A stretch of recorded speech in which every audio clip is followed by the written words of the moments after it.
अब विचार जो हैं वो विचार आगे, जैसे मैंने बताया, विचारों में विचार आते हैं, विचार आगे बढ़ते चले जाते हैं। तो मैं इसमें एक बात आपको बताता हूँ। आप सबको मालूम है कि सुदामा श्री कृष्ण के पास गए, जब बिल्कुल लाचार हो गए, कुछ नहीं बचा खाने को, तो श्री कृष्ण के पास मदद मांगने गए और श्री कृष्ण ने बड़े ही अहोभाव से, बड़े ही मित्रतापूर्ण व्यवहार से उन्हें गले लगाया और उनकी सारी इच्छाएं भी पूर्ण की।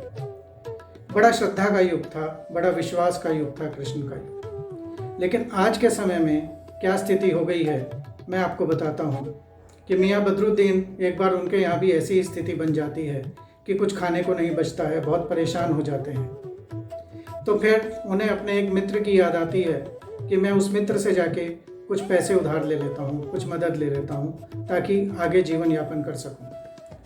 अब ये विचार तो आता है और मित्र पर भरोसा भी है, और फिर मित्र के घर की तरफ निकल पड़ते हैं। लेकिन रास्ते में कुछ विचार आते हैं, कुछ नेगेटिव विचार आते हैं कि उसने मना कर दिया तो, उसने नहीं दिए तो, उसने कोई बहाना बना दिया तो। आज का युग जो है बड़ा तर्क का युग है। मन बहुत तर्क वितर्क और कुतर्क करता है। वो समर्पण का भाव, वो मित्रता का भाव कहीं पीछे रह जाता है। वो जो एक दूसरे पे विश्वास का भाव है वो कहीं पीछे छूट जाता है। तो मियाँ बदरुद्दीन रास्ते में सोचते चले जाते हैं और फिर ये भी सोचते हैं, हाँ वो तो देगा ही नहीं, वो बहुत गलत आदमी है, वो गंदा आदमी है, उसने बहुत पैसे बना लिए हैं, लेकिन उसने कभी मुझसे ये नहीं कहा कि तुम 2 पैसे भी ले लो। तो खैर यही सब सोचते सोचते मियाँ बदरुद्दीन और ज़्यादा नेगेटिव और ज़्यादा ऋणात्मक ऊर्जा से भरते चले जाते हैं और आखिरकार मित्र के दरवाजे पर पहुंच जाते हैं। मित्र के दरवाजे पर पहुंचते हैं तो मित्र उनको बहुत अच्छी तरह रिसीव करता है, उनसे पूछता है कि कहो मित्र, कैसे आना होगा। तो मियाँ बदरुद्दीन तो जैसे भरे बैठे थे, वो कहते हैं, तुम समझते क्या हो अपने आप को, तुम बहुत बड़े आदमी हो गए हो, तुम मुझे क्या दोगे, मुझे तुमसे कुछ नहीं चाहिए, मैं तुम्हें यही कहने आया हूँ।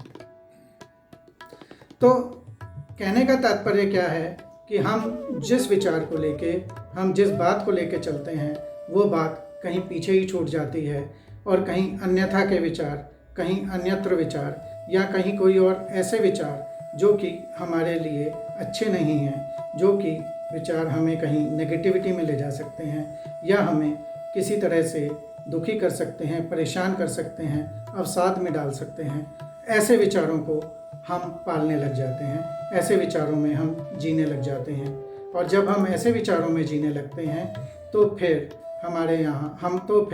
हम बहुत ज़्यादा नेगेटिव हो जाते हैं, और तो फिर हमारे जीवन में किसी प्रकार का कोई रस नहीं रह जाता है और हम सभी को गलत समझने लगते हैं।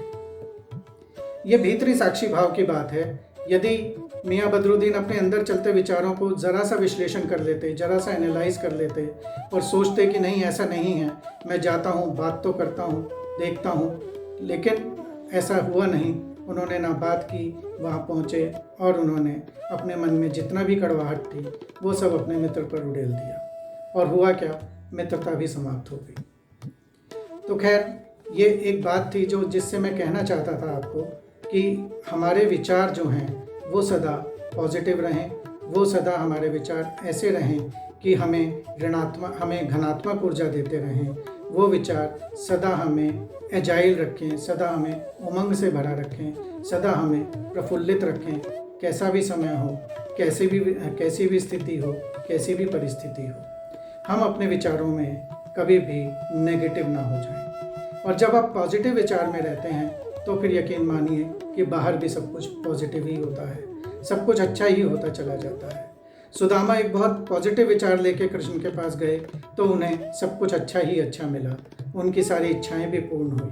लेकिन मियाँ बदरुद्दीन नेगेटिव विचार लेके गए तो उन्हें नेगेटिव ही मिला, उनकी कोई इच्छा पूर्ण नहीं हो सकी।